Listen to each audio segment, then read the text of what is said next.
একটা কাজ করেছেন যেটা হাসিনার ব্যাপারে বাংলাদেশের আর কেউ পারে নাই। বলতে পারেন কি করছেন? আমাদের হিন্দু ভাইয়েরা মূর্তির পিছনে বাস দিছে, আর আওয়ামী লীগের ভাইয়েরা এই দেশের নতুন একটা ধর্ম, আওয়ামী লীগ ধর্মের ভগবান, আওয়ামী লীগ ধর্মের প্রভু বঙ্গবল তুলে সারা দেশটার ভিতরে হিন্দুরা তো দিচ্ছে বাস। আওয়ামী লীগের কর্মীদেরকে ধন্যবাদ দিই, এরা দিয়েছে রড। ধন্যবাদ আওয়ামী লীগের ভাই, তোমরাই তো হাসিনা আসল কান্ডারি। তোমরা তার পাথরে বাঁচতে না সত্যি দাঁড় করে বুঝাইছো যে মালিক বঙ্গবন্ধু না, মালিক একমাত্র আল্লাহ। দেখছেন, আজকে মূর্তির বিরুদ্ধে বলি নাই, আওয়ামী লীগের বিরুদ্ধে বলি নাই, পক্ষে বলছি। ধন্যবাদ দিচ্ছি, কথা বলেন ঠিক কিনা? তবে আপনাদেরকে দাওয়াত দিয়ে যাই, সামনের সময় আসতেছে গজওয়াত হিন্দ, নরেন্দ্র মোদী জিব্বাটা 1.5 নম্বর হয়ে গেছে।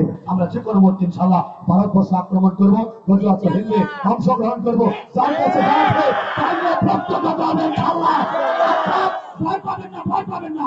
আমরা হলাম মুসলমান জাতি, আমরা গরুর গোশত খাই, আর হিন্দু হলো সেই জাতি যারা গরুর মুখ খায়, গরুর গোবর খায়। এই গোবর ভোট আর মুখ করতে জন্য আমাদের নোমান কাসেমি সাহেবের মতো, মামুনুল হক সাহেবের মতো এক একটা পাপ যখন সামনে যাবে, এরা লেজ গুটিয়ে পালাবে। হিন্দের ময়দানে আল্লাহ আমাদের কবুল করেন, হযরতকে কবুল করেন, উপযুক্ত সম্মান করার তৌফিক দান করেন। ওয়া আখিরু দাওয়ানা আলহামদুলিল্লাহি রাব্বিল আলামিন। আসসালামু আলাইকুম ওয়া রাহমাতুল্লাহি ওয়া বারাকাতুহু।